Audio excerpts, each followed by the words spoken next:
ሄሎ ኢሳት ቴሌቪዥን ሄሎ ማን እንበል ከየት ነው? ሄሎ ኢሳት ኢሳት ነጻ የህዝብ ሚዲያ ወትሮም ቢሆን የህዝብ አይንና ጆሮ እንደመሆኑ ይህንን የህዝብ ቅሬታ ማስተናገጃ መድረክ አሰናድቷል። በዚህም ያጋጠሙትን ወይም ያስተዋሉትን የመልካም አስተዳደር ችግር፣ የሙስናና የጉዳይ ገዳዮች ጉድኝት፣ የመብት ጥሰትና ስልጣንን ያለአግባብ የመጠቀም ጸረ ዲሞክራሲያዊ አሰራሮችን ይጠቁሙን። የሚመለከተውን የመንግስት አካል በማነጋገር ተጠያቂነት የሚሰፍንበትን መፍትሄ እናፈላልጋለን። በስልክ ቁጥሮች 0901 458845 ወይም 0901 451145 በተጨማሪም በ0944 02 11 11 በ0906 77 42 92 ይደውሉ። ልናስተናግደው ዝግጁ ነን። ኢሳት ነጻ የህዝብ ሚዲያ። አርዕስተ ዜና። የምስራቅ አፍሪካ የፋርማሲ ባለሙያዎችን አቅም ለማጠናከር የሚያስችል ምቹ ሁኔታ መፈጠሩ ተገለጸ። ትብብር ለኢትዮጵያ አንድነት ፓርቲ በማህበረሰቡ ዘንድ ፖለቲካዊ መነቃቃት በመፈጠሩ የመራጮች ምዝገባ ለአንድ ሳምንት እንዲራዘም ጠየቀ። ከውጭ ረሃብና የመካከለኛው ምስራቅ ጦርነት ጫና ሶማሊያን ወደ ሰብአዊ ቀውስ እየገፏት ነው ተባለ።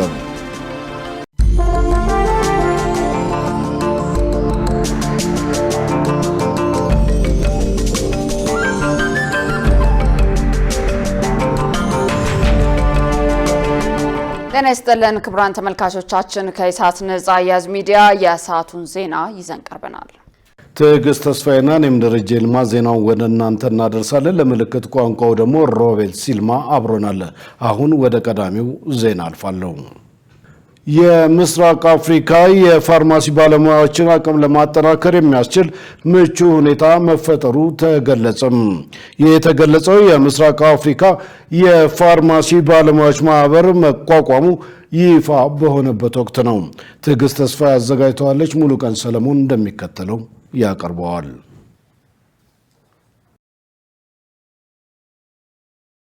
የፋርማሲ ባለሙያዎችን የብቃት ደረጃ ለማሳደግ ወጥ የሆነ ስርዓት ተዘርግቶ ወደ ተግባር ሊገባ ነው ተባለ። የኢትዮጵያ ፋርማሲ ማህበር ከጤና ሚኒስቴርና የአፍሪካ ፋርማሲ ማህበር ጋር በመተባበር የፋርማሲ ባለሙያዎችን አቅም ለማሳደግ ከምስራቅ አፍሪካ 5 ሀገራት የተውጣጡ የዘርፉ ሙያተኞችን ያሳተፈ የፋርማሲ ማህበር ተቋቁሞ ወደ ስራ እንደሚገባ ነው የገለጸው። ኢትዮጵያ ከኬንያ፣ ሩዋንዳ፣ ዩጋንዳ፣ ታንዛኒያ የሚገኙበት የምስራቅ አፍሪካ ፋርማሲ ማህበር አባል መሆኗን የኢትዮጵያ ፋርማሲ ማህበር ፕሬዚደንት ዶክተር ዳንኤል ዋክቶሌ ገልጸው በዘርፉ ወጥ የሆነ ስርዓት በመዘርጋት እንደሚሰራ ላይ ኢሳት ተናግረዋል። የምስራቅ አፍሪካ የፋርማሲካል ህብረትን ማቋቋም ነው። ቅድም እንዳያችሁት ከሩዋንዳ፣ ከዩጋንዳ፣ ከታንዛኒያና እንደዚሁም ከኬንያ እንደዚሁም ደግሞ የአፍሪካ ፋርማሲ ፎረም ህብረት ፕሬዝዳንት በማዕከላችን ተገኝተዋል። ስለዚህ የምስራቅ አፍሪካን የፋርማሲካል ማህበር ማቋቋም ነው ማለት ነው። ስለዚህ እያንዳንዱ አገር አሁን የራሱ የባለሙያ ስልጠና ደረጃ አለ። ያ ወጥ አይደለም አሁን ባለው ነው። ስለዚህ ነጻ የባለሙያዎች ዝውውር እንዴት እናሳልጥ የሚለው ነው። ስለዚህ በዲጂታላይዜሽን ሊሆን ይችላል፣ በሙያ ማበልጸጋ ትምህርት ሊሆን ይችላል። በተለያዩ ነገሮች አንድ ወጥ የሆነ አሰራርን ዘርግተን ነጻ የባለሙያዎች ዝውውርን በአገሮቹ መሀል ለማድረግ ነው። የአፍሪካ ፋርማሲ ማህበር ተወካይ ጆስሊን ቻይባ በበኩላቸው ማህበሩ ተቀባይነት ያለው የሙያ እድገት ለማምጣት እንደሚሰራ ነው የተናገሩት። And the Square Foundation and the objective of the conference is to promote የኮንፈረንሱ ዓላማ ተቀባይነት ያለው የሙያ እድገት ለማምጣት ነው። ይህም ማለት ለሙያተኞች የእድሜ ልክ እውቀት ለማስጨበጥ የሙያተኞች የሙያ እድገትን ይመለከታል። ተወካዮቹ ከምስራቅ አፍሪካ የተወከሉበት ነው። ከኢትዮጵያ፣ ኬንያ፣ ታንዛኒያ፣ ዩጋንዳና ሩዋንዳ የተውጣጡ ናቸው። ለሀገሮቻቸው የፋርማሲ ሙያተኞች እድገት የሚጥሩ የሁሉንም ሀገራት የፋርማሲ አገልግሎት ደረጃ ለማውጣትና ለእድገቱ ለትምህርቱ ለፋርማሲው ማለት ነው በተለያዩ ሀገራት ጥሩ አገልግሎት እንዴት መስጠት ይቻላል የሚለውን ለማየት ነው።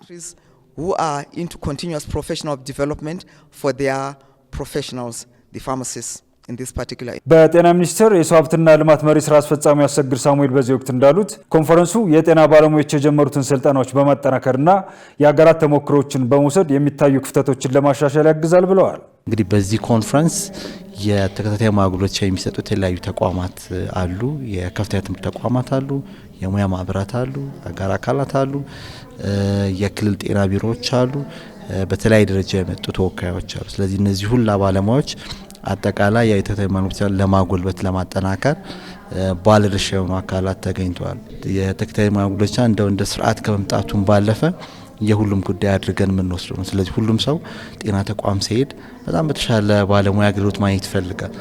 ያንን ደግሞ አንዱ ማድረግ የምንችለው ጤና ባለሙያዎች ተከታታይነት ባለው መልኩ ሙያዊ እውቀታቸው እንዲያጎለበቱ የጀመረውን ስርዓት በደንብ ማጠናከር፣ ከዛ ጋር የተያይዙ ያሉ ክፍተቶችን እየለዩ ያረቁ በመሄድ ማስቻል ነው። በዓለም አቀፍ ደረጃ ያሉ ተሞክሮችን ደግሞ በደንብ ወስዶ የበለጠ ሲስተሙን እያሻሻሉ መሄድ። የጤና ባለሙያዎችን አቅም በማሳደግ ጥራት ያለው አገልግሎት ለመስጠት ወሳኝ በመሆኑ በትኩረት ሊሰራበት እንደሚገባ ተመልክቷል። ትብብር ለኢትዮጵያ አንድነት ፓርቲ በማህበረሰቡ ዘንድ ፖለቲካዊ መነቃቃት በመፈጠሩ የመራጮች ምዝገባ ለአንድ ሳምንት እንዲራዘም ጠየቀ።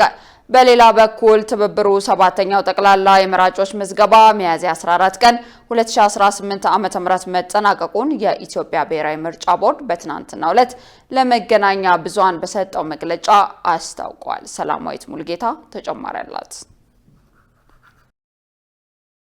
ትብብር ለኢትዮጵያ አንድነት ፓርቲ ለኢትዮጵያ ብሔራዊ ምርጫ ቦርድ በጻፈው ደብዳቤ ቦርዱ የመራጮችን ምዝገባ ቢያንስ በአንድ ሳምንት እንዲያራዝም ጠይቋል። ፓርቲው እንዳስታወቀው ቦርዱ ቀኑን እንዲያራዝም የጠየቀው ባለው ግምገማ መሰረት ባለቀም ሰዓት ቢሆን በማህበረሰቡ ዘንድ በጥቂቱ ፖለቲካዊ መነቃቃት በመፈጠሩ ነው። የኢሃፓ ፕሬዝዳንት መጋቤ አብርሃም ሃይማኖት ለኢሳት በሰጡት ማብራሪያ በአንዳንድ የምርጫ ጣቢያዎች ላይ ጤናማ ያልሆነ የምዝገባ ስነ ስርዓት የነበረ መሆኑን ገልጸው መመዝገብ ያለበት ሰው በበቂ ሁኔታ ባለመመዝገቡ ቀኑ እንዲራዘም ተጠይቋል ብለዋል።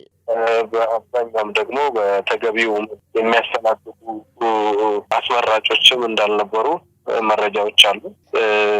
አንዳንዱ ቦታዎች ላይ የመዝገባ ሂደቱ ጤናማ ያልሆኑ ነገሮችም ነበሩ። አንዳንድ ቦታ ደግሞ በጤናማ በሆነ ውጤታማ በሆነ ይደርሷል። ነገር ግን ብዙ ያልተመዘገበ ፍላጎት ያለው ማህበረሰብ ከቀን ወደ ቀን እየመጣ ስለሆነ ይህም ማህበረሰብ እንዲመዘገብ አንድ ሳምንት ቢጨመር እንደ ትብብር ለኢትዮጵያ ብሔራዊ ምርጫ ቦርድ ትብብር ለኢትዮጵያ አንድነት ደብዳቤ ያስገባል። ያገኘው ምላሽ የለም። በበቂ ሁኔታ መመዝገብ ያለበት ማህበረሰብ ተመዝግቧል ብለን ስላላመንና አንዳንድ ምርጫ ጣቢያዎች ለምሳሌ 1500 ኮታ ነው ያላቸው 500ን እንኳን ሳያሟሉ የዘጉበት ሁኔታ ነው። ለዚህ ነው ተጨማሪ ቀናት ያስፈልጋል። ካለው ቁጥርም በላይ ከፍተኛ ቁጥር ይኖራል። እኛም ያየነው መነቃቃት አለ። በመግለጫችን እንደገለጽነው ሰፊ መነቃቃቶች ስላሉ የመውሰድ ፍላጎቶችም ስላሉ በመጨረሻው ቀን እንኳን በጣም የተጨናነቀ ሰልፎች ነበሩ።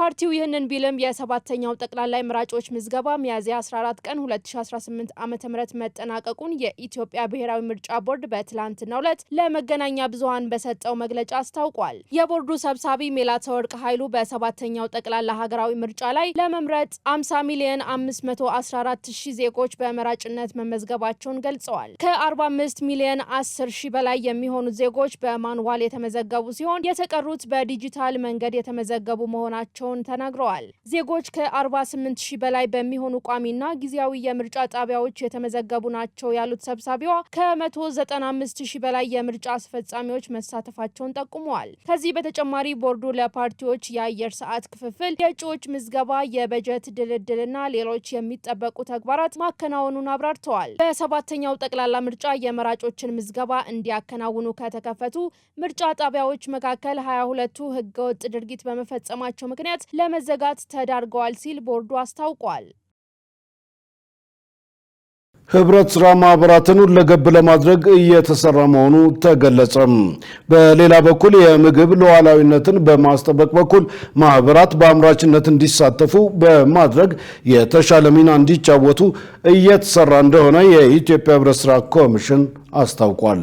መሳይ ገዛኸኝ ምርትና ምርታማነትን በማሳደግ የሀገሪቱን የምግብ ሉዓላዊነት በማስጠበቅ ኢኮኖሚያዊ እድገትና መረጋጋትን ለማስፈን በርካታ ስራዎች እየተከወኑ እንደሆነ ይገለጻል። ለዚህም በምግብ ራስን ለመቻል በማህበራት ተደራጅተው የሚሰሩ በስፋት ተሳትፎ ማድረጋቸው የሚጠበቅ ነው። ሆኖም በኢትዮጵያ ያሉ የህብረት ስራ ማህበራት በግብርናው ዘርፍ ያላቸው ሚና የአቅማቸውን ያክል እንዳልሆነ ተቋሙ ብሎም የዘርፉ ባለሙያዎች ይገልጻሉ። የኢትዮጵያ ህብረት ስራ ኮሚሽን በዚህና ህብረት ስራ ማህበራት አሁን ካላቸው የተገደበ አገልግሎት አሰጣጥ እንዲወጡ ምን እየተሰራ ነው ስንል ዋና ኮሚሽነር ጌትነት ታደሰን ጠይቀን የሚከተለውን ምላሽ ሰጥተውናል። ሁለገብ ከሆነ ምርት ላይ ብቻ አይሳተፍም ማለት ነው። ግብአት ላይ ያለበት፣ ምርቱ ላይ ያለበት፣ የአካባቢውን የመሰረተ ልማት እና ማህበራዊ ልማትን በተመለከተ ሁሉ የሚሰሩት ስራ አለ ማለት ነው። የተቀናጀ ስራ መስራት የሚቻለው በህብረት ስራ አማካኝነት ነው። እኛም እንግዲህ ይህንን እናደርጋለን ነው እያልን ያለ ነው። እየሰሩ ያሉ ህብረት ስራ ማህበራት አሉ። ዛሬም መንገድ የሚሰሩ፣ ትምህርት ቤት የሚሰሩ፣ ጤና ጣቢያ የሚሰሩ፣ ውሃ የሚሰሩ፣ ድልድይ የሚሰሩ ህብረት ስራ ማህበራት አሉ። በተለይ ቡና አምራቾች አካባቢ ላይ የአረጋውያን ቤት የሚሰሩ ህብረት ስራ ማህበራት አሉ። ምን ማለት ነው? የተደመረ አቅም፣ የተደራጀ አቅም ሊፈጠር የሚችለው በህብረት ስራ በኩል ስለሆነ ለዛ ነው አስፈላጊነታቸውም ከፍ የሚለው። ግብርናን ያለ ህብረት ስራ ማሰብ አይቻልም። ግብርናን ብቻ ሳይሆን አጠቃላይ የልማት ስራን የሀገርን የኢኮኖሚ እንቅስቃሴ ያለ ህብረት ስራ ማሰብ አስቸጋሪ ነው የሚሆነው። በምግብ ራስን ለመቻል በሚሰሩ ስራዎች ውስጥ ችግር ናቸው ያሏቸውን ጉዳዮች ኮሚሽነር ጌትነት እንደሚከተለው አንስተዋል። የምግብ ሉዓላዊነት ትልቅ ኮንሴፕት ነው። አሁን ላይ በተለይ እንደ ሀገር በምንከተለው የለውጥ መንገድ ውስጥ የምግብ ሉዓላዊነት የሚለው ኮንሴፕት በጣም ከፍ ብሎ መጥቷል። ምን ማለት ነው? ሁልጊዜም ኢትዮጵያውያን ስንል ህዝብ ይዘን ትክክለኛ ፖሊሲ እጦት፣ በትክክለኛ የአመራር ችግር ምክንያት ዛሬም ቢሆን ስንዴ ሲሰፈርልን የኖርን ህዝቦች ነን እስከ ቅርብ ጊዜ ድረስ። አሁን ከተረጅነት የመላቀቅ ባመረትነው ልክ የምግባችንን ችለን ወደ ተሻገረ ብልጽግና ልንሄድበት የምንችልበትን ሀሳብ ያመጣ ብሔራዊ አርበኝነትን የሚጠይቅ የእያንዳንዱ ዜጋ ትብብርና ርብርብ የሚጠይቅ ስራ ነው ማለት ነው። የህብረት ስራ ማህበራት አምራች እንዲሆኑና እንዲለወጡ እየተደረገ ያለው የሪፎርም የንቅናቄ መድረክ ለውጥ ያስመዘግባል ተብሎ እንደሚጠበቅ ተስፋ ተጥሎበታል። በግጭት ምክንያት ለጾታዊ ጥቃት ተጋላጭ ለሆኑ የህብረተሰብ ክፍሎች የቁሳቁስ ድጋፍ ተደረገ። የሴቶችና ማህበራዊ ጉዳይ ሚኒስቴር ያደረገው ድጋፍ 40 ሚሊዮን ብር የሚያወጣ የኮምፒውተር መገልገያ ለ5 ክልሎች መስጠቱን አስታውቋል። ገነት ዘዘው ተጨማሪ አላት። የሴቶችና ማህበራዊ ጉዳይ ሚኒስቴር በግጭት ምክንያት ጉዳት የደረሰባቸውን ክልሎች መልሶ ለማቋቋም የሚያስችል የቁሳቁስ ድጋፍ በዛሬው ዕለት አድርጓል። የሴቶችና ማህበራዊ ጉዳይ ሚኒስትር ዶክተር ኤርጎጌ ተስፋዬ እንደገለጹት ድጋፉ በግጭት ምክንያት ለጾታዊ ጥቃት ተጋላጭ የሆኑ የህብረተሰብ ክፍሎችን መልሶ ለማቋቋም ያለመ መሆኑን ተናግረዋል። በ3R ፕሮግራም ዋነኛ የምንሰራው በአምስቱ ግጭት ተጋላጭ በሆኑ እና የግጭት የተከሰተባቸው አካባቢዎች የሚኖሩ የማህበረሰብ ክፍሎችን ጉዳት የደረሰባቸውን በተለይ የጾታዊ ጥቃት የደረሰባቸውን የማህበረሰብ ክፍሎች ሴቶች፣ ህጻናት እንዲያገግሙ የማድረግ ከህክምና ጀምሮ ክሊኒካል ድጋፍ የስነ ልቦና ድጋፍም የሚያገኙበት ከዛ በተጨማሪ የህግ አገልግሎትም ጭምር የሚያገኙበት በተለይ ጥቃት አድራሾች የሚታወቁ ከሆነ የህግ አገልግሎቱን አጠንክረን ወደ ተጠያቂነት የምንወስድበት ስርዓት የዘረጋንበትና በብዙ ተጠቂና ተጎጂ የሆኑ ሴቶችና ህጻናት ተጠቃሚ እንዲሆኑ ያደረግንበት ነው። ለክልሎቹ የተደረገው ድጋፍ ከዓለም ባንክ በተገኘ 40 ሚሊዮን ብር የተገዛ ሲሆን 321 የኮምፒውተር ቁሳቁሶች ለአማራ፣ ለትግራይ፣ ለኦሮሚያ፣ ለአፋርና ለቤንሻንጉል ጉሙዝ ክልሎች መሰጠቱን ገልጸዋል።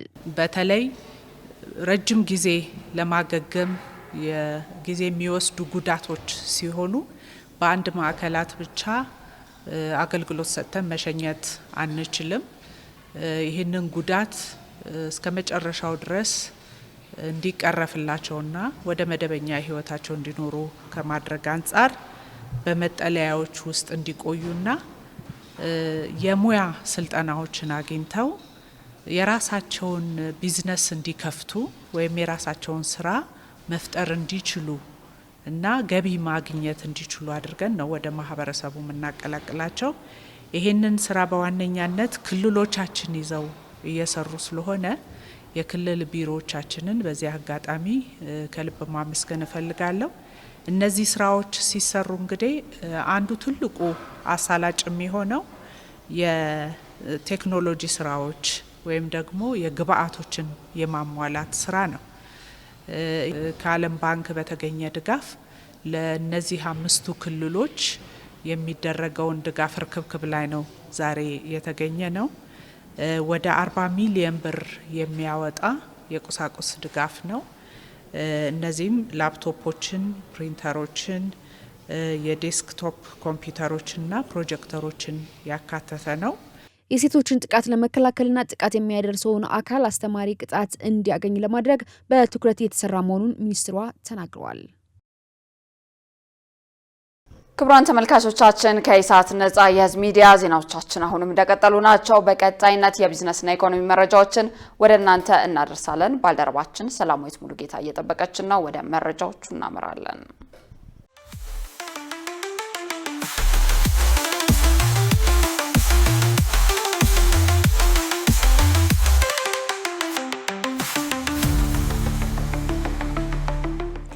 ውድ ተመልካቾቻችን ከኢሳት ነጻ የህዝብ ሚዲያ ለዕለቱ ያዘጋጀናቸውን የቢዝነስና የኢኮኖሚ መረጃዎችን ይዘን ቀርበናል።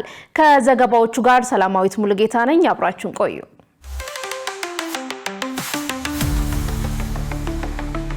ኢትዮጵያ የመጀመሪያውን የምስራቅ አፍሪካ ክልላዊ ኮንፈረንስ እያስተናገደች ነው። ትናንት የተከፈተው ኮንፈረንስ ዓላማው በአፍሪካ ቀንድ የፖሊሲ ማዕቀፎችን ለማስማማት ያለመ ሲሆን አዲስ አበባን ለሪል ስቴት ኢንቨስትመንት ዋና አህጉራዊ ማዕከል አድርጓታል። የምስራቅ አፍሪካ ክልላዊ ኮንፈረንስ የንግድ ልውውጥን ለማጠናከርና የቤቶች ልማት ደንቦችን በአባል ሀገራት መካከል ለማመሳሰል ፖሊሲ አውጪዎችንና የኢንዱስትሪ መሪዎችን አሰባስቧል። የከተማ ልማትና መሰረተ ልማት ሚኒስትር ዴታ ሄለን ደበበ እነዚህን ሁለት ዋና ዋና ክስተቶችን አንድ ላይ ማስተናገድ ዘርፉን ለማነቃቃትና በመላው ክልል የኢኮኖሚ እንቅስቃሴን ለማነቃቃት ትልቅ እድል ይሰጣል ሲሉ የዝግጅቱን ስትራቴጂያዊ ጠቀሜታ አብራርተዋል። የኢትዮጵያ የሪል ስቴት ገንቢዎች ማህበር ፕሬዝዳንት አለማየሁ ከተማ በኤግዚቢሽኑ ውስጥ መሳተፍ በህጋዊ እውቅናና በተረጋገጡ የማህበሩ አባላት ላይ ብቻ የተወሰነ መሆኑን አስረድተዋል። ይህ ደንበኞች የማጭበርበር አደጋ ሳይኖርባቸው ከታመኑ ኩባንያዎች ጋር እንዲገናኙና ደህንነቱ የተጠበቀና አስተማማኝ ኮንትራቶችን እንዲገነቡ ያረጋግጣል ብለዋል። የባንኮችና የፋይናንስ ተቋማት ሰፊ ተሳትፎ የዝግጅቱ ዋና መሰረት ሲሆን ይህም ለቤት ፈላጊዎች የረጅም ጊዜ የሞርጌጅ መፍትሄዎችንና የተሻሻሉ የክፍያ አማራጮችን እንዲያገኙ መንገድ ይጠርጋል ተብሎ ይጠበቃል። ከኤፕሪል 23 እስከ 26 2026 የሚካሄደው ኤግዚቢሽኑ የቤት ባለቤትነት እውን ለማድረግ የተነደፈ እንደሆነ ካፒታል ጋዜጣ አስነብቧል። ኢትዮጵያ በ9 ወራት ውስጥ 3.52 ቢሊዮን ዶላር የውጭ ቀጥታ ኢንቨስትመንት መሳቧ ተገለጸ። ይህም ካለፈው ዓመት ተመሳሳይ ወቅት ጋር ሲነጻጸር የ16 በመቶ ጭማሪ ማሳየቱን የኢትዮጵያ ኢንቨስትመንት ኮሚሽን አስታውቋል። ምክትል ኮሚሽነር ዳጋቶ ኩምቤ በበጀት ዓመቱ 9 ወራት ለ372 አዳዲስ ባለሀብቶች የኢንቨስትመንት ፈቃድ መስጠቱን ገልጸዋል። ኢላማ ተኮር የኢንቨስትመንት ማስተዋወቅ ስትራቴጂ በዘርፉ እየታየ ላለው እድገት አስተዋጽኦ እያደረገ እንደሚገኝ ኃላፊው መናገራቸውን ከስፑትኒክ ኢትዮጵያ የተገኘ መረጃ ያመለክታል። በቅርቡ በተካሄደው ኢንቨስት ኢን ኢትዮጵያ 2026 ፎረም ላይ የ13.1 ቢሊዮን ዶላር አዳዲስ የኢንቨስትመንት ስምምነቶች መፈረማቸው በሶስተኛው ሩብ ዓመት ከተመዘገቡ ስኬቶች አንዱ ተደርጎ ተነስቷል። ኢትዮጵያና የስዋዲሽ ምስራቅ አፍሪካ የንግድ ምክር ቤት አዲስ የመግባቢያ ስምምነት ተፈራረሙ። የኢትዮጵያ የንግድና ዘርፍ ማህበራት ምክር ቤትና የስዋዲሽ ምስራቅ አፍሪካ የንግድ ምክር ቤት የመግባቢያ ስምምነት ተፈራርመዋል።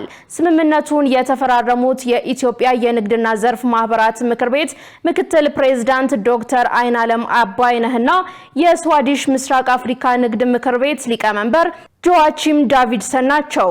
ስምምነቱ የሁለቱን ሀገራት የንግድ ግንኙነት ለማጠናከር የሁለቱ ሀገራት ቢዝነሶች በትብብር እንዲሰሩ የሚያስችል መሆኑን ማመላከታቸውን ከተቋሙ ያገኘነው መረጃ ያመለክታል።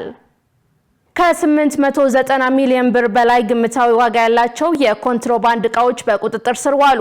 የጉምሩክ ኮሚሽን ከሚያዝያ 8 እስከ ሚያዝያ 14 ቀን 2018 ዓ.ም ባደረገው ክትትል 872.2 ሚሊዮን ብር የገቢ የኮንትሮባንድ እቃዎችና 18 ሚሊዮን ብር የወጪ በድምሩ 890.2 ሚሊዮን ብር ግምታዊ ዋጋ ያላቸው የኮንትሮባንድ እቃዎች በተለያዩ ቅርንጫፍ ጽህፈት ቤቶች ተይዘዋል ብለዋል።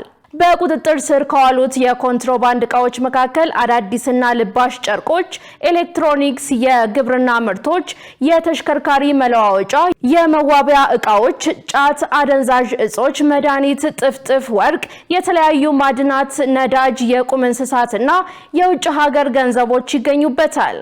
በተጠቀሰው የጊዜ ገደብ የገቢና የወጭ ኮንትሮባንድን በመቆጣጠር አዲስ አበባ ኤርፖርት፣ አዋሽና ጅጅጋ ጉምሩክ ቅርንጫፍ ጽህፈት ቤቶች ቀዳሚውን ስፍራ ሲይዙ በቅደም ተከተላቸው 450 ሚሊዮን፣ 126 ሚሊዮን እና 108 ሚሊዮን ብር ግምታዊ ዋጋ ያላቸው የኮንትሮባንድ እቃዎችን መያዝ ችለዋል። የኮንትሮባንድ እቃዎቹ በጉምሩክ ኮሚሽን ሰራተኞች፣ በፌደራል ፖሊስ፣ በክልል ፖሊስ አባላትና ህብረተሰቡ ባደረጉት የጋራ ጥረት በፍተሻ በጥቆማና በበረራ የተያዙ ሲሆን የኮንትሮባንድ እቃዎቹን ሲያዘዋውሩ የተገኙ 43 ተጠርጣሪዎችና 7 ተሽከርካሪዎችን በቁጥጥር ስር እንደዋሉ ከገቢዎች ሚኒስቴር ያገኘነው መረጃ ያመለክታል።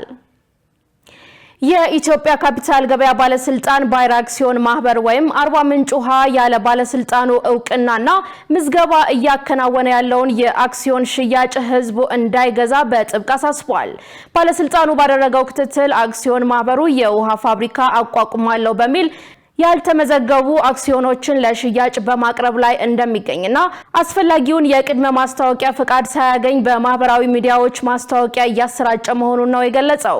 ይህ ድርጊት በሰነደ መዋለ ንዋዮች መመሪያ ቁጥር 1030/2017 መሰረት ሙሉ በሙሉ የተከለከለ ከመሆኑም ባለፈ በካፒታል ገበያ አዋጅ ቁጥር 1248/2013 መሰረት በወንጀል የሚያስጠይቅ ተግባር ነው ብለዋል። በመሆኑም ህብረተሰቡ አክሲዮኖችን ከመግዛት እንዲቆጠብና ለማንኛውም ወኪልም ሆነ ለአክሲዮን ማህበሩ ክፍያ እንዳይፈጽም ባለስልጣኑ አሳስቧል። መረጃው የተቋሙ ነው።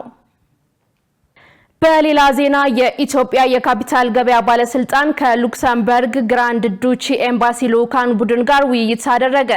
ውይይቱ በተለይ ለተቆጣጣሪዎችና ለካፒታል ገበያ ተሳታፊዎች በአቅም ግንባታ ዘርፍ በኢሲኤምኤ እና በኤጀንሲ ትራንስፈርት ቴክኖሎጂ ፋይናንሻሪ ኤቲቲኤፍ መካከል ያለውን ትብብር በጥልቀት በማጠናከር ላይ ያተኮረ ነው። በውይይቱ ወቅት ምክትል ዋና ዳይሬክተር ራሄል በፋይናንስ ስነ ምህዳር ውስጥ የቁጥጥር አቅምና የገበያ ዕውቀትን በመገንባት ረገድ ዘላቂ ቅንጅት አስፈላጊነት አስተዋጽኦ ሰጥተዋል። የኤቲቲኤፍ ኃላፊ ሚኒስትር ቤን ሊዮን ለባለሙያዎችና ለኢንዱስትሪ መሪዎች በተዋቀሩና በታለሙ የስልጠና ፕሮግራሞች አማካኝነት ኤቲቲኤፍ በኢትዮጵያ የፋይናንስ ዘርፍ የሰው ኃይል ልማትን ለመደገፍ ያለውን ቁርጠኝነት አረጋግጠዋል። ስብሰባው ለረጅም ጊዜ አጋርነት፣ ለእውቀት ሽግግርና ለተግባራዊ ትብብር የጋራ ቁርጠኝነት አጉልቶ እንዳሳየ ተገልጿል። ዓለም አቀፍ ትብብር የተቋማዊ አቅምን በማጠናከር የገበያ ልማትን በመደገፍና እያደገ የመጣውን የኢትዮጵያ የካፒታል ገበያ በማደግ ረገድ ያለውን ሚና ያጠናክራል መባሉን የተቋሙ መረጃ ያመለክታል። ኢትዮጵያ በቢሾፍቱ አየር ማረፊያ የምታካሄደው ግዙፍ ኢንቨስትመንት የአህጉሪቱን የኢኮኖሚ ገጽታ በከፍተኛ ደረጃ እንደምትቀይር ይጠበቃል ተባለ። የአሜሪካው የዜና አውታር ሲኤንኤን በ12.5 ቢሊዮን ዶላር ወጪ የሚገነባው ይህ አዲስ ሜጋ አውሮፕላን ማረፊያ የዓለም አቀፉን የአቪዬሽን ታሪክ የሚቀይር ታሪካዊ ፕሮጀክት ነው ብሏል። ፕሮጀክቱ ሙሉ በሙሉ ሲጠናቀቅ ደግሞ አቅሙን ወደ 110 ሚሊዮን መንገደኞች ከፍ የሚያደርግ ሲሆን ይህም በአሁኑ ወቅት በዓለም ቀዳሚ ከሆነው የአሜሪካው አትላንታ አውሮፕላን ማረፊያ በላቀ ደረጃ ግዙፍ እንደሚያደርገው ተገልጿል። ይህ ማዕከል ዱባይና ዶሃ ለመካከለኛው ምስራቅ ያላቸውን አይነት ስልታዊ ሚና ለአፍሪካ እንዲኖር ታስቦ የተወጠነ ነው ብለዋል። አዲሱ ማዕከል የአፍሪካውያንን የትራንስፖርት ትስስር በእጅጉ በመቀየር መንገደኞች አውሮፓ መድረስ ሳይገደዱ በገዛ አህጉራቸው በቀላሉ እንዲገናኙ መንገድ ይከፍታል። በተጨማሪም ሲኤንኤን አውሮፕላን ማረፊያው በአመት 3.73 ሚሊዮን ቶን ጭነት የማስተናገድ አቅም የሚኖረው በመሆኑ ኢትዮጵያን የዓለም አቀፍ ሎጂስቲክስ ማዕከል ያደርጋታል ሲል ገልጿል። ኢትዮጵያ በዚህ ግዙፍ ኢንቨስትመንት የአገሪቱን የኢኮኖሚ ገጽታ በከፍተኛ ደረጃ እንደምትቀይር ይጠበቃል። የተከበራችሁ ተመልካቾቻችን አሁን ደግሞ የውጭ ምንዛሬና የብሔራዊ ባንክ የወርቅ ግብይት መረጃ ተከታትለን እንመለስ።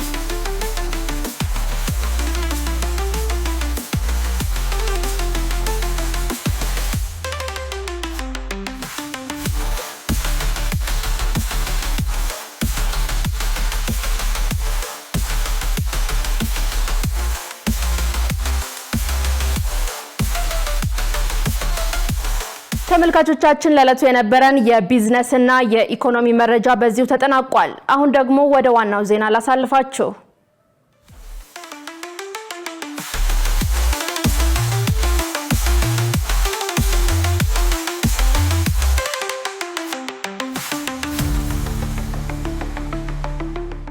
ውድ ተመልካቾች ከኢሳት ነጻ ህዝብ ሚዲያ የሰዓቱ ዜና ወደ እናንተ መድረሱን እንደቀጠለ ነው። አሁን ደግሞ ወደ ውጭ ዘገባዎች እናልፋለን።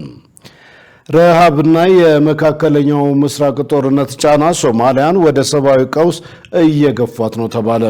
የተባበሩት መንግስታት ድርጅት 4.8 ሚሊዮን ሰዎች በሶማሊያ ለከፋ ረሃብ ተጋላጭ እንደሚሆኑ አስጠንቅቋል። ሸሪፍ ኢማም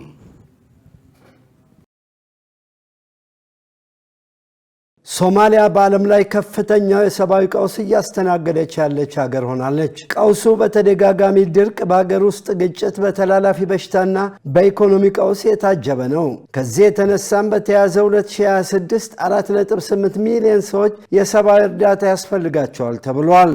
በአገሪቱ በአጠቃላይ 3.7 ሚሊዮን ሰዎች የተዋልዶ ጤና ሕክምና የሚሹ ናቸው። 300 ሺህ ነፍሰ ጡር ሴቶች ከእርግዝና ጋር የተያዘ ችግር ያጋጥማቸዋል። ምክንያቱ ደግሞ የምግብ እጦትና የተመጣጠነ ምግብ እጥረት ናቸው። የስነ ተዋልዶ ጤና ሕክምና ይበልጡ በገጠር አካባቢና ግጭት ባለባቸው ቦታዎች ቁጥራቸው ውስን ነው። 32 ከመቶ የሚሆኑ ነፍሰ ጡሮች ብቻ በጤና ባለሙያዎች የእርግዝና ክትትል ይደረግላቸዋል።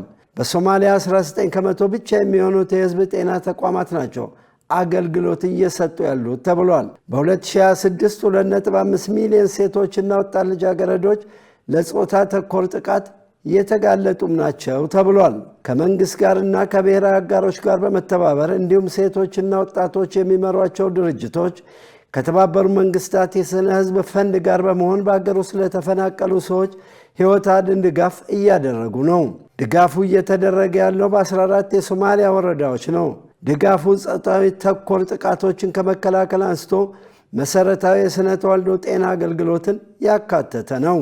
አሁን ላይ በሶማሊያ ቢያንስ 4.8 ሚሊዮን ሰዎች 3 ሚሊዮን ህፃናትን ጨምሮ አስቸኳይ የሰብአዊ እርዳታ ያስፈልጋቸዋል። 1.85 ሚሊዮን ዕድሜያቸው ከ5 ዓመት በታች የሆኑ ህፃናት ለከፋ የተመጣጠነ የምግብ እጥረት የተጋለጡ ናቸው። በመካከለኛው ምስራቅ ያለው አለመረጋጋት በሶማሊያ ውስጥ ላለው ችግር ሌላ ግፊት እየፈጠረ ነው ተብሏል። ይህ ማለት በቀይ ባህር አካባቢ ያለውን የአቅርቦት መስመር ያውካል። አቅርቦት እንዲዘገይ በማድረግ አልሚ ምግቦች ለተጠቃሚ በጊዜው እንዳይደርሱ ያደርጋል። ይበልጡን ደግሞ በደቡብ ሶማሊያ ትራንስፖርት፣ ገበያና የአቅርቦት ድጋፍ ማነስ ተደማምሮ ችግሩን የከፋ ያደርገዋል እየተባለ ነው። ወቅታዊ የሆነ ዝናብ በተወሰኑ የሶማሊያ አካባቢዎች መጣል ጀምሯል። ይህም በተወሰኑ ሰሜንና ማዕከላዊ ሶማሊያ አካባቢ ያለውን የውሃ ፍላጎት ያሻሽላል። በሌላ በኩል በደቡባዊ የሀገሪቱ ግዛቶች የዝናቡ መጠን እጅግ አነስተኛ ነው። በታችኛውና መካከለኛው ሸበሌና በሌሎችም ግዛቶች የዝናቡ መጠን አነስተኛ መሆን ለድርቅ ተጋላጭ እንዲሆኑ ያደርጋቸዋል። ዩኒሴፍ አሁን ላይ በሶማሊያ ያለውን የነፍስ አድን ሥራ አጠናክሮ ቀጥሏል። በዚህም ህብረተሰብ ተኮርና አካባቢያዊ የሆኑ አገልግሎቶችን በማጠናከር በጤና ላይ ያሉ ድጋፎችን በማስተባበር በተመጣጠነ ምግብ፣ በህፃናት ክብካቤ፣ ትምህርትና ማህበራዊ ጥበቃ ላይ ዘርፈ ብዙ አገልግሎት እየሰጠ ነው ተብሏል። ዜናውን ስናዘጋጅ ዩኒሴፍ ሶማሊያና ሪሊፍ ዌብን በመረጃ ምንጭነት ተጠቅመናል። ሊባኖስና እስራኤል የተኩስ አቁም ስምምነቱን ለተጨማሪ 3 ሳምንታት ለማራዘም ተስማሙ። ፕሬዚዳንት ትራምፕ ስምምነቱን ይፋ ያደረጉት የእስራኤልና የሊባኖስ አምባሳደሮችን በኦቫል ኦፊስ ለሁለተኛ ዙር ንግግር ካስተናገዱ በኋላ ነው። ዮሐንስ ተስፋ እስራኤል አሜሪካን አጋር በማድረግ ከኢራን ጋር ከገባችበት ጦርነት ጎን ለጎን በግርግር ሂዝቦላህን ለማስወገድ በሚመስል መልኩ በሊባኖስ መጠነ ሰፊ የአየርና የምድር ላይ ጥቃት ስትፈጽም ቆይታለች። በጥቃቱ የሂዝቦላህ ከፍተኛ አመራሮችን ጨምሮ በሺዎች የሚቆጠሩ የሊባኖስ ዜጎች ሲገደሉ፣ ግዙፍ ህንፃዎች ወደ አመድነት ተቀይረዋል። ሆኖም ሁለቱ ወገኖች በአሜሪካ አደራዳሪነት የመጀመሪያ ዙር ተኩስ አቁም ለማድረግ ስምምነት ላይ ከደረሱ በኋላ ሂደቱ ለሁለተኛ ጊዜ እንዲራዘም የሚያስችል ሌላ ዙር ስብሰባ ተቀምጠዋል። ይህ ስምምነት የተደረሰውም አንድ ጋዜጠኛን ጨምሮ 5 ሰዎችን ለህልፈት የዳረገው የእስራኤል የአየር ድብደባ በተፈጸመ ማግስት ነው።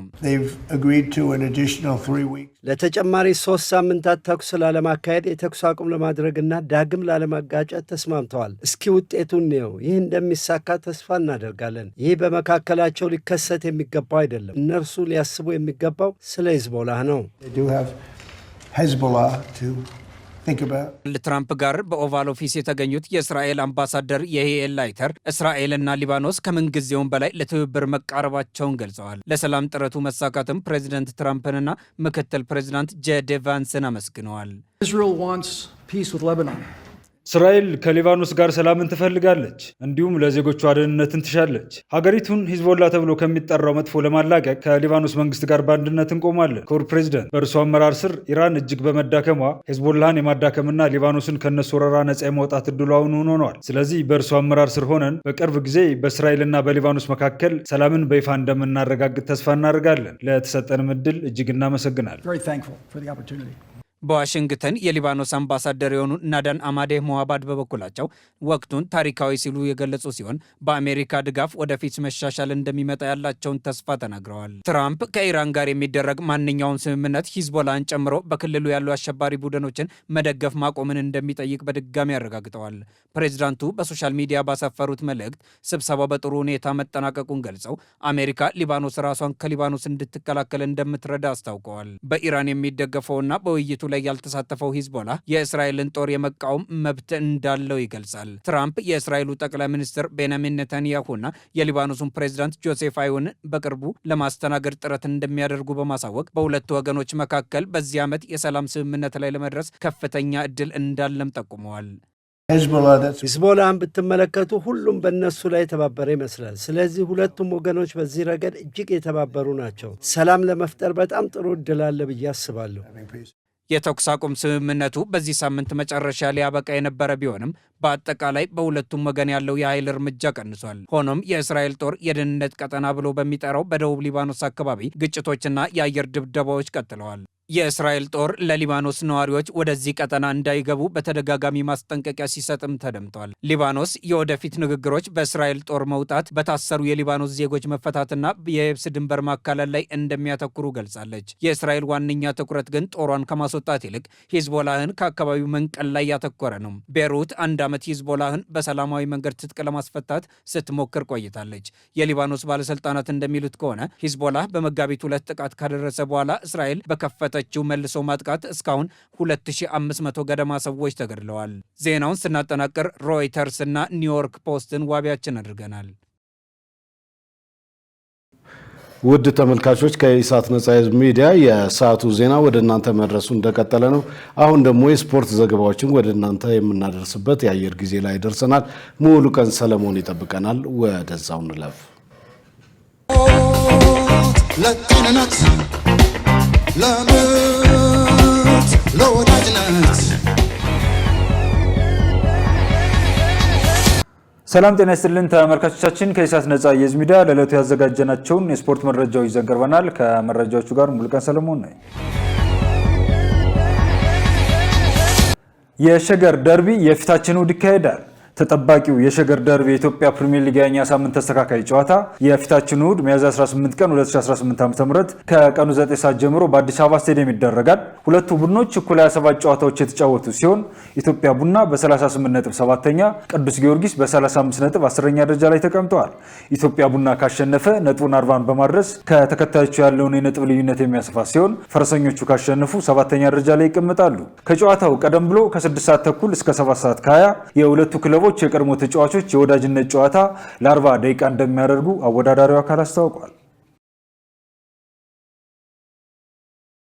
ጣሊያን ኢራንን ተተካ መባሏን ተቃወመች። የአሜሪካው ፕሬዝዳንት ዶናልድ ትራምፕ መልእክተኛ ፓውሎ ዛምፖሊ ፊፋ ኢራን ከዓለም ዋንጫ እንዲያስወጣና በምትኩ ጣሊያን እንዲያስገባ መጠየቃቸው ይታወሳል። ይሁን እንጂ የጣሊያን መንግስት ሀገሪቱ ኢራንን እንድትተካ የቀረበውን ሀሳብ በይፋ ተቃውሟል።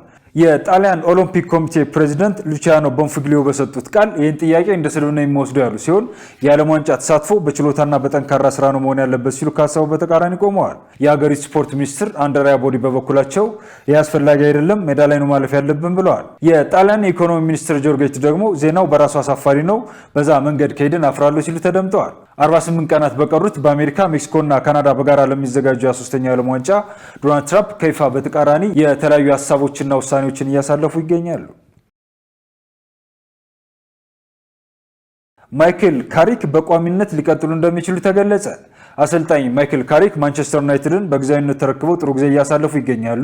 አሁን ላይ ማይክል ካሪክ የማንቸስተር ዩናይትድ ቋሚ አሰልጣኝ የመሆን እድላቸው ከፍተኛ መሆኑ እየተነገረ ይገኛል። ፋብሪዚዮ ሮማኖ እንደዘገበው በማንቸስተር ዩናይትድ ውስጥ ስለ አሰልጣኝ ማይክል ካሪክ ያለው ስሜት አዎንታዊ መሆኑ የተገለጸ ሲሆን አሰልጣኙ በታክቲካል አቀራረባቸውና ባስመዘገቡት ውጤት የክለቡን ሰዎች ይሁንታ ማግኘታቸው ተዘግበዋል። ከሁሉም በላይ ማይክል ካሪክ ከተጫዋቾቹ ጋር የፈጠሩት ጥሩ ግንኙነት የክለቡን አመራሮች እንዳስደሰተና ቋሚ አሰልጣኝ አድርጎ ሊቀጥራቸው እንደሚችል ዘገባው አመልክቷል። የኤፍኤ ካፕ የግማሽ ፍጻሜ ጨዋታዎች ነገና እሁድ ይካሄዳሉ። ጨዋታዎቹ በዊምብሌይ ስቴዲየም የሚካሄዱ ሲሆን ነገ ምሽት 1 ሰዓት ከ15 ላይ ማንቸስተር ሲቲ ከሳውዛምፕተን፣ እሁድ ቸልሲ ከሊድስ ዩናይትድ ከቀኑ 11 ሰዓት ጀምሮ ይጫወታሉ። በእንግሊዝ ፕሪሚየር ሊግ 34ኛ ሳምንት መርሃ ግብር ደግሞ ዛሬ ምሽት 4 ሰዓት ላይ ሰንደርላንድ ከኖቲንጋም ፎረስት በሚያደርጉት ጨዋታ ይቀጥላል። በተጨማሪ ፉላም ከአስቶን ቪላ፣ ዌስትሃም ከኤቨርተን፣ ወልቭዝ ከቶተናም፣ ሊቨርፑል ከክሪስታል ፓላስ፣ አርሰናል ከኒውካስል ነገ ይጫወታሉ። በስፔን ላ ሊጋ ደግሞ ዛሬ ምሽት 4 ሰዓት ላይ ሪያል ቤቲስ ከሪያል ማድሪድ የሚጫወቱ ሲሆን ሄታፌ ከባርሴሎና፣ ቫሌንሺያ ከጄሮና፣ አትሌቲኮ ማድሪድ ከአትሌቲክ ቢልባኦ፣ አላቬዝ ከማዮርካ ነገ ይጫወታሉ። በተጨማሪም በጣሊያን ሴሬ ዛሬ ምሽት 3 ሰዓት ከ45 ላይ ናፖሊ ከክሬሞኔሴ፣ ነገ ቦሎኛ ከሮማ፣ ቶሪኖ ከኢንተር ሚላን፣ ኤሲ ሚላን ከጁቬንቱስ ይጫወታሉ። ተመልካቾቻችን ከኢሳት ነጻ የህዝብ ሚዲያ ለሰዓቱ ያዘጋጀናቸው የስፖርት መረጃዎቻችን የተከታተላችኋቸውን ይመስሉ ነበር። ከመረጃዎቹ ጋር ሙሉቀን ሰለሞን አብሬያችሁ ቆየሁ። መልካም ጊዜ ይሁንላችሁ። ለጤንነት ለምርት ለወዳጅነት ክቡራን ተመልካቾቻችን ከኢሳት ነጻ የህዝብ ሚዲያ ለሰዓቱ ያዝናቸው ዘገባዎች ይህንን ይመስሉ ነበር። ዜናዎቹን ትዕግስት ተስፋዬና እኔም ደረጀ ይልማ ወደ እናንተ አደርሰናል። ለምልክት ቋንቋው ደግሞ ሮቤል ሲልማ አብሮን ቆይቷል። ከቀሪ የኢሳት ዝግጅቶች ጋር ሰናይ ጊዜ